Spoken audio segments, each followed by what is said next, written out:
Hi, students in Anthropology 155. Sorry for that email today if you saw the email complaining about people saying they had watched uh, Muckle Chapter 8 videos when they hadn't. We're all trying to keep together here. So just make sure that, what you're claiming to have done is actually possible before claiming to have done it. Okay. Um, Here we go. Let's see. Muckle, Chapter 8, Studying Culture. 3 points about studying culture. Number one, anthropology is a lens to see the world through. We see the world through this lens. The lens focuses on culture, each society's unique and intricate web of knowledge, beliefs, and practices.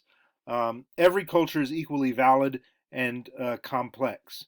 Although this is more typically the content of cultural anthropology we just had last week on language, or maybe we already had, maybe we'll get to that. We'll get to language. This is more typically cultural anthropology. Archaeologists and biological anthropologists also deal with culture. So really culture is throughout anthropology and not just limited to cultural anthropology, although we do a lot more with it than the other three subfields. So culture is a human capacity. It's a human capacity. Human beings have the capacity for culture like other animals do. But all culture is learned by individual groups of human beings in cultural ways, the same way chimpanzee culture is learned by particular groups of chimpanzees.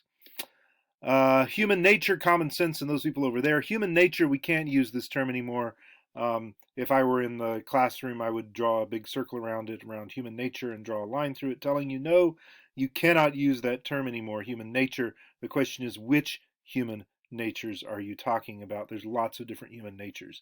Common sense, we can't talk about common sense because common sense is always uncommon.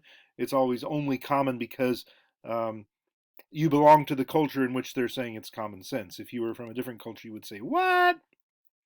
And then finally, those people over there, when you point to those people over there, remember, three fingers are pointing back right at you. Um, when we talk about those people over there and how bad they are, it's usually saying something about us. We're trying to say we are not like them.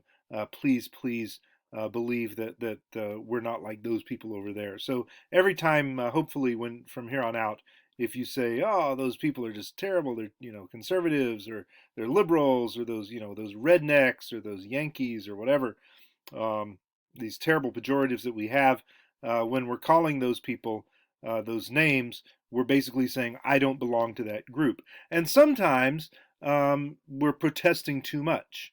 Remember from your Macbeth, methinks the lady doth protest too much.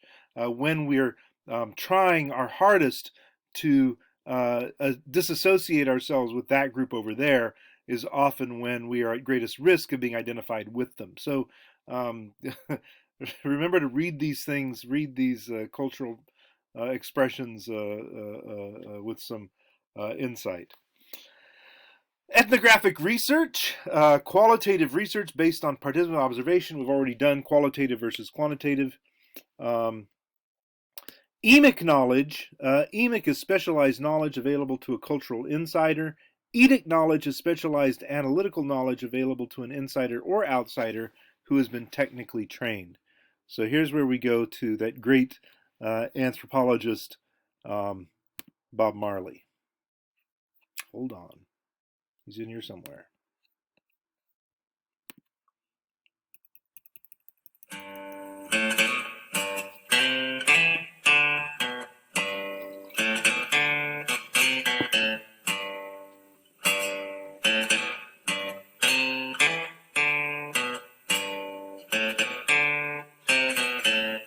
Wall by a restless terrified, sold to the merchant ships.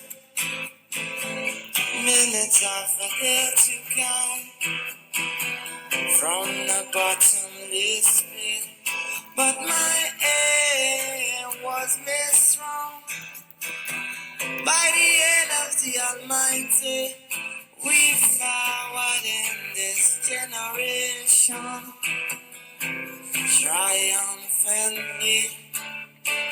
Won't you help the sin? These songs of freedom is all I ever had. Redemption song, redemption song. Emancipate yourself from mental slavery. Now back to ourselves can free our mind. I've no fear for atomic energy, 'cause none of them can stop the time. Okay, we'll stop it there. Atomic energy, you could read coronavirus. Have no fear for coronavirus. So the lyric that we're interested in here, though, is "O pirates, yes, they robbed I."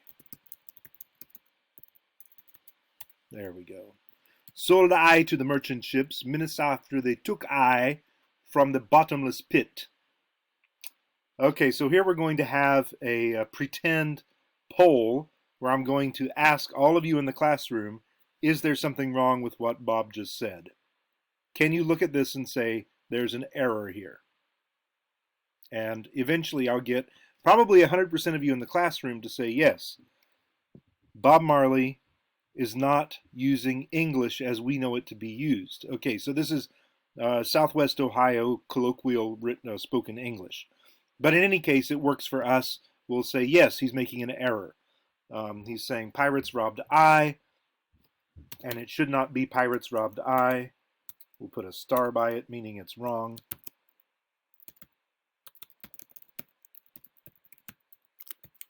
And we'll put the correct one down here. Pirates robbed me, right? I robbed the pirates robbed me. That's the correct one, right? Everyone nods, yes, that's right. Why? Okay, so up until now, we've been basically in the world of emic. Emic knowledge is specialized knowledge available to the cultural insider. You are a speaker of Southwest Ohio colloquial spoken English, and you're a competent speaker of that, and you know that you have a rule here that you can't say pirates robbed I, you have to say pirates robbed me. This is completely specialized knowledge. People who are outsiders who don't speak English won't answer this right.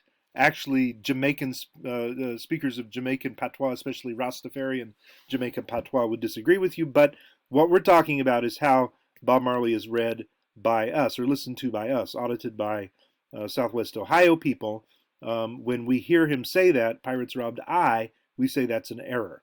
This is emic knowledge. Emic as an insider, knowledge that you know as an insider. It is not etic. Why is it not etic? Because you cannot answer the question why. So I'll give you that opportunity now. I'll say why. Everyone sits there and looks at me. And nobody can tell me why it's wrong to say pirates robbed I instead of pirates robbed me. Sometimes I'll have students in here who are from foreign countries and are even currently studying English grammar, and they know.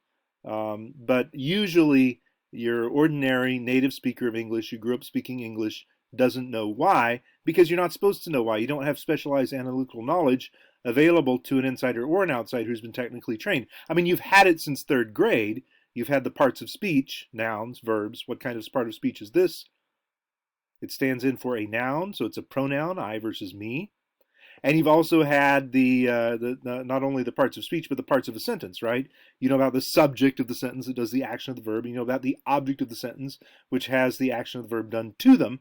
You've been hearing this since third grade, but it doesn't sink in because you're a native speaker and you just know intuitively. You don't say pirates robbed I, you say pirates robbed me. So there's no need for you to figure out analytically why.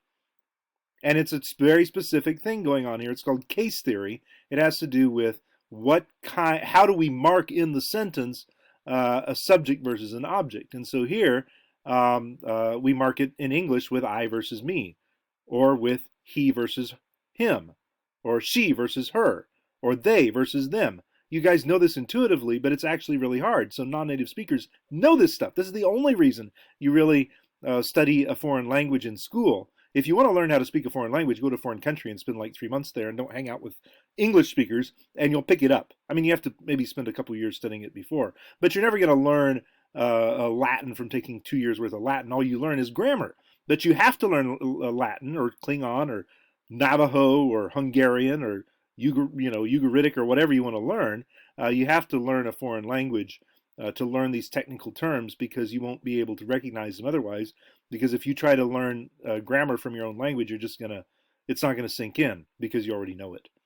In any case, that's Edic. Edic knowledge. Anybody can do it. Anybody can study English formally and come up with these rules. So anybody can study your culture as an outsider and know it better than you in some ways. Okay, taking a break now and uploading. And keep on watching, guys. Should be 6, maybe 5, maybe 6, maybe 7 of these.